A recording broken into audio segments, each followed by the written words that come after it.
Before we get into the video, I'm doing a giveaway soon. As soon as the YouTube channel hits 1,000 subscribers, as soon as the Facebook page hits 900 followers, and as soon as the Instagram page hits 500 followers, I'm doing a giveaway. Make sure you're following all social medias, watch out, I'll be doing a video on it soon, and yeah, enjoy.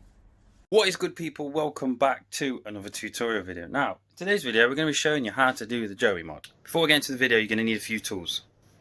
So you're going to need sealant, ideally, because what you're doing is splitting the sealant off. Now some people have managed to seal it up okay with using the original stuff, but I think a bead of extra sealant won't do it any harm. You're also going to need a heat gun. Now there are two methods you can do. You can do the oven method or the heat gun, and I've personally done the heat gun, so you know, it's up to you if you want to do the oven way, but I use the heat gun. You're then going to want a screwdriver, flathead, to pry off these clips, and then you're going to want some heat resistant black paint and a brush. Let me show you the lights first. Joey mod is essentially tinting the inside of the lens and around the surrounding areas. It just gives it a smoked look legally. You're not really supposed to be tinting the headlights, and the Joey mod is essentially tinting the bits that don't affect the beam pattern of the headlights. That's where you'll fail your MOT and you'll get issues on the MOT. So this way is completely legal. You're not actually tinting this section here, which is what reflects the light out onto the road. You're just tinting the surrounding areas and then this bottom section here. So you shouldn't have any issues with reduced light output or, you know, your beam pattern's gone all funny. And we're going to get straight into the video. So start off by taking these 4 clips off. So there's 2 at the top, 2 at the bottom. The reason why you don't want to be masking off the light is because inside there's a chrome plating, and I've done it before and it's peeled it all off, and you know, you just don't want to do that. So make sure you brush it on for a little bit more of a cleaner application. So now you've got all your clips off, the next step is to take off this adhesive that's behind here. Now you're going to need a heat gun, and just slightly make your way, do a few passes, and as you start to see you get your screwdriver and just pry it in a little bit.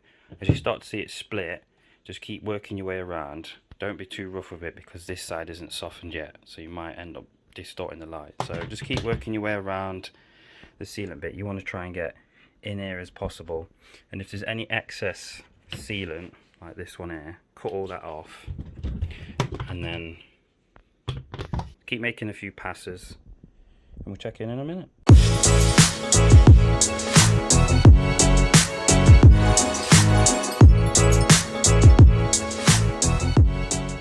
So we've done that now. One thing to note is if you're doing it on a high setting, make sure you do a gradual pass like this. If you spend too much time on one area, you'll start to melt the plastic.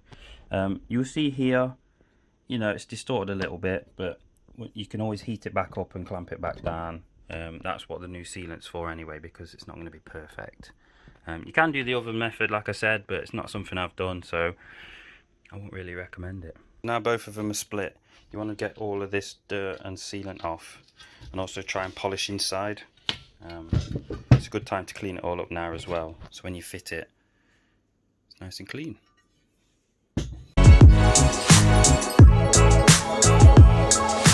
Now you've cleaned both of the lights, you want to move ahead onto this section.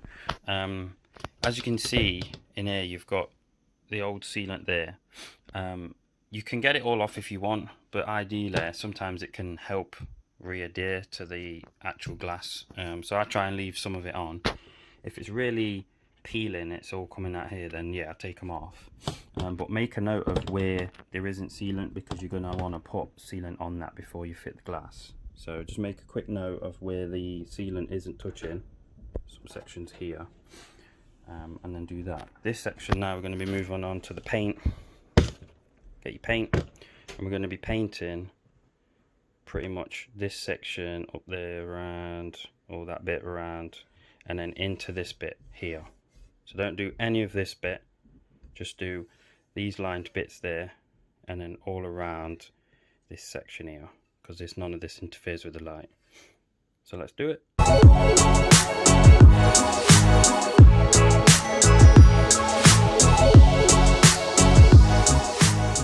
Right, so it should look a little bit like this. Now, don't worry if you get a little bit there, because you know it's not going to make a massive difference.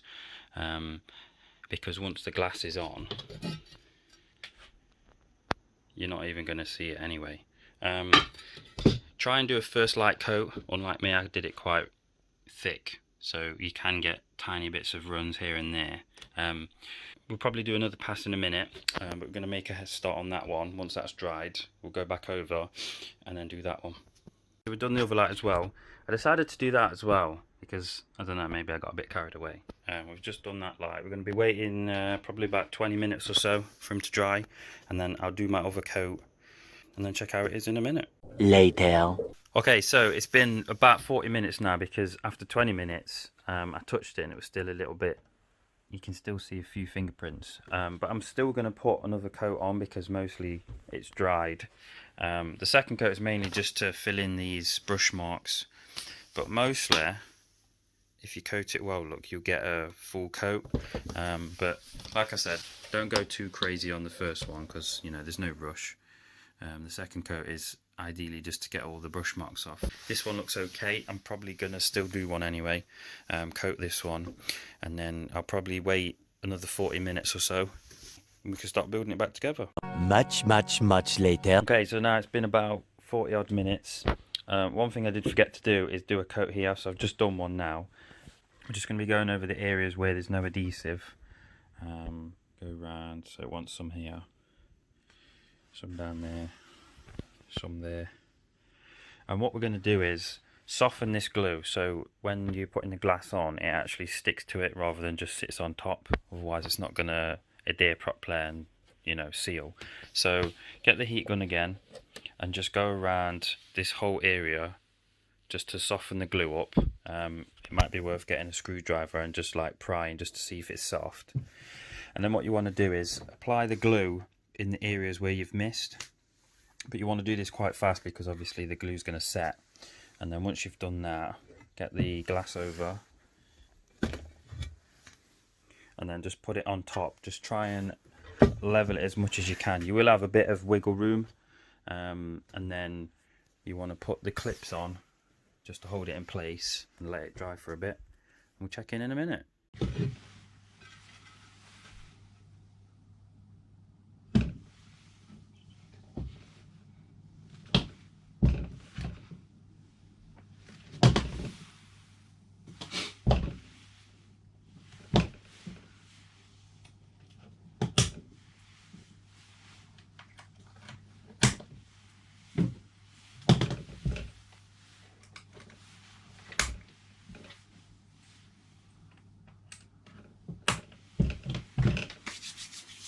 So after you've done all that, it should look like this. Make sure when you're going over the heat, you don't go too much because you start to see the plastic bubbling. And then what we're going to do after it's all dried up, we're going to take all the excess off and just run a small bead of sealant all the way around, just as a final sealant. As you can see, I did go over a little bit there, but obviously you guys will take a little bit more time when you're doing it. So while this is drying, I forgot to mention at the start of the video, you want heat temperature resistant. So this one here, obviously as your lights are getting hot, you don't want it to start peeling back up. I'm going to leave the lights to dry for 20 minutes because the silicone won't take too much. Like I said, I'll then go over on the excess bits, as you can see there, and I'll either cut them off or I'll smudge them flush. Okay, so now we've let the adhesive dry. It's still a bit wet, but it doesn't matter because you can still apply the bead afterwards. What I'm going to do, I've got gloves on because this bit's going to get messy. You want to put a bead of sealant on your finger, and basically you can see the little groove here. You just want to push it in and smear it across, and you'll get like a flush look there. The whole point of that is to pretty much make sure the whole glass is sealed. What you don't want to happen is get a build up of moisture, water gets in it, and you know, starts peeling all your light away. So make sure you go back around it. You want to cover the whole light, make sure it's all the way across. The reason why I leave these on for now is just in case the light might lift back up. So I leave these on and go across, round, over, and just make sure I'm filling every single gap that I can get. Once that's fully dried, I'll take this clip off, or 4 clips off, and then just run a beader sealant in that, and that is finished. So we're just going to go ahead and do that. Obviously clean up these sections here. If you can get a like a blade or a knife and just score across it and just lift up that excess silicone like this bit here. So yeah, let's do that now.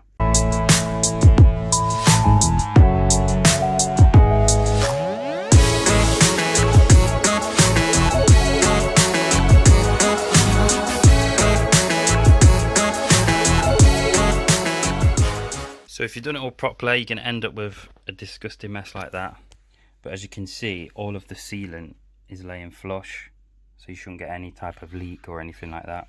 If you wanted to, you could have laid a piece of tape on it so all the adhesive can be peeled straight off, but I'm lazy. We're going to let that dry for maybe an hour or so, and that should be it. 1 hour later. So it's been, I have no idea how long, but it's been some time, 20-40 minutes, an hour or so. Now we've gone off and cleaned it, everything looks nice, it's all sealed. When you touch it, you know, don't come off on your fingers or anything like that, so you know it's dry. And yeah, that's the finished product.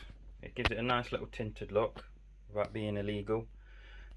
These won't be going on the car because I already have some Hella quads, and to be honest, these are probably, in my opinion, the worst Mark III lights you can buy, because you've got the single chamber, then you've got the twin chamber, which is what the car come with, and then if I was going to upgrade, I'd probably do Vento anyway. Not that it's anything bad if people run this kind of stuff, but you know, I was just using this as an example. You can still use this exact same method on any type of light, as long as it's glass. You can split it a lot easier. On the plastic ones, I'd probably try and avoid it because they can crack and melt and snap, whereas the glass ones are very sturdy and not as prone to leaking as much.